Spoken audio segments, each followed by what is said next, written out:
श्री क्षेत्र निवासा येथे श्री हनुमान कथा भक्तिमय वातावरणात श्री क्षेत्र निवासा येथील श्री ज्ञानेश्वर महाराज मंदिर प्रांगणात पसायदान प्रतिष्ठानतर्फे आयोजित श्री हनुमान कथा मोठ्या उत्साहात सुरू आहे। दररोज हजारो भाविक महाबली बजरंगबली यांच्या कथेचा लाभ घेत असून परिसरात भक्तीचा माहोल निर्माण झाला आहे। अंकुश महाराज जगताप यांच्या मधुर वाणीतून सादर होणारी कथा भाविकांच्या मनाला आध्यात्मिक ऊर्जा देत आहे। कथेच्या निमित्ताने दररोज हरिनामाचा गजर आणि अन्नदान सेवा चालू असून सर्व वयोगटातील भाविक त्याचा लाभ घेत आहेत। पसायदान प्रतिष्ठान वतीने ज्ञानदान आणि अन्नदान कुंभ उभारण्यात आला असून त्याद्वारे समाजसेवेचा सुंदर उपक्रम राबविण्यात येत आहे। या धार्मिक कार्यक्रमाबद्दल भाविकांनी समाधान व्यक्त करून आयोजक मंडळाचे आभार मानले आहेत। निवासा प्रतिनिधी गणेश चौगुले।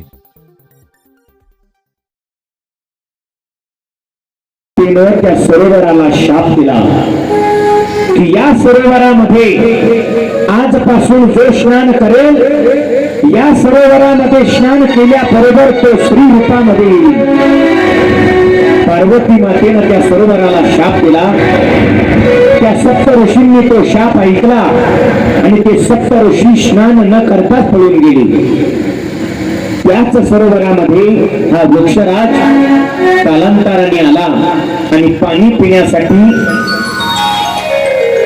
त्यानं आपलं मुख त्या सरोवराला लावलं, पण त्याला त्याचंच प्रतिबिंब त्या सरोवरामध्ये दिसलं।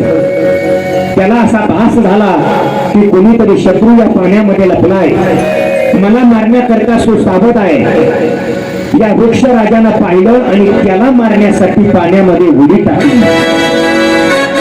उडी टाकल्याबरोबर त्या सरोवराला शाप असल्यामुळे हा वृक्षराज त्या सरोवरामध्ये पाण्यात बुडाल्याबरोबर स्त्री रूपामध्ये आला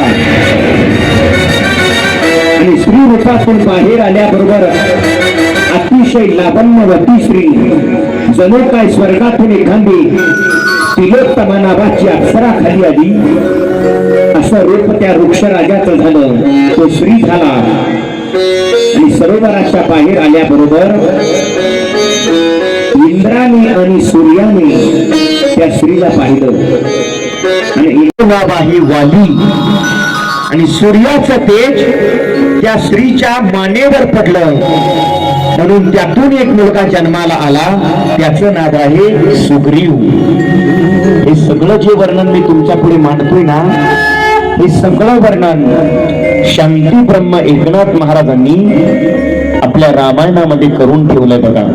शांती ब्रह्म एकनाथ महाराज म्हणतात, त्यासी देखोनी अति सुंदर शक्र सूर्य दोन्ही देवेंद्र भाविन्नले कामा तेर पडे।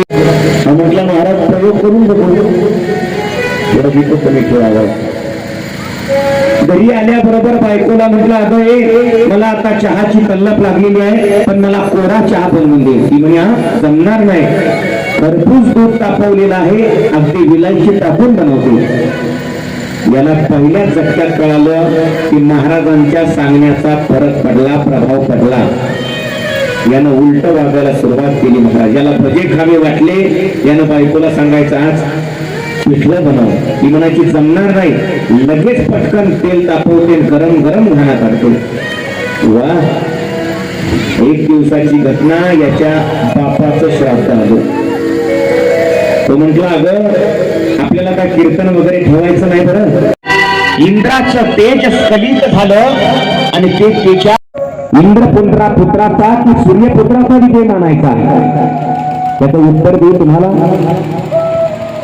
महाभारतामध्ये जरी विजय इंद्रपुत्राचा असेल, रामायणामध्ये विजय जरी सूर्यपुत्राचा असेल, तरी विजय मानायचा कुणाचा? विजय त्याचा मानायचा। कुणाचा? विजय त्याचा मानायचा ज्याच्या बाजूने बजरंगबली हनुमान आहे। विजय त्याचा मानायचा। रामायणामध्ये बजरंगबली हनुमान सूर्यपुत्र। एक दिवसाची घटना, हा वृक्षराज एका सरोवराजवळ पाणी पिण्यासाठी गेला।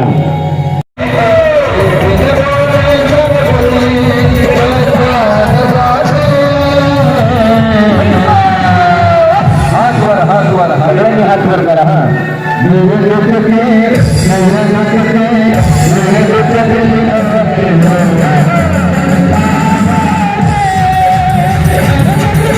वानर ध्रुवे माझी जन्म संभाव या लागी नावते सुग्रीव दोन्ही बंधूचे जन्मला घर अति अपूर्व परिसीने नाथ महाराजांनी हे सगळं वर्णन सुग्रीवाचा नामायचा आणि महाभारतामध्ये बजरंग बली हनुमान कुणाच्या बाजूने आहे आशाबाई काय वेगळी आहे ज्ञानोबरांची ध्वजस्तंभावरी वानरो तो हा मूर्तिमंत शंकरो सारथी शारंग धरू अर्जुनेची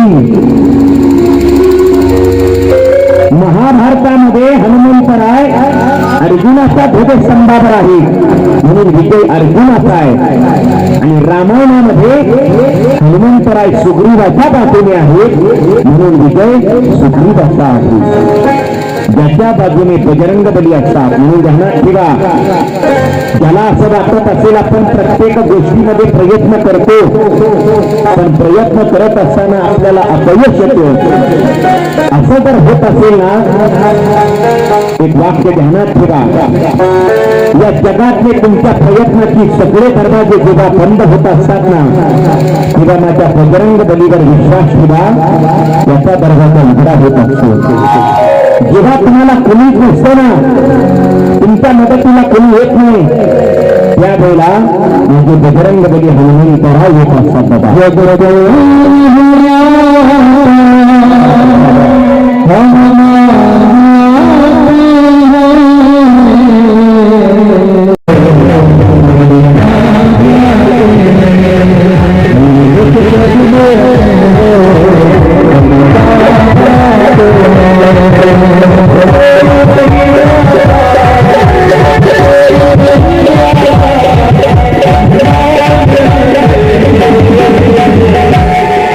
मेरे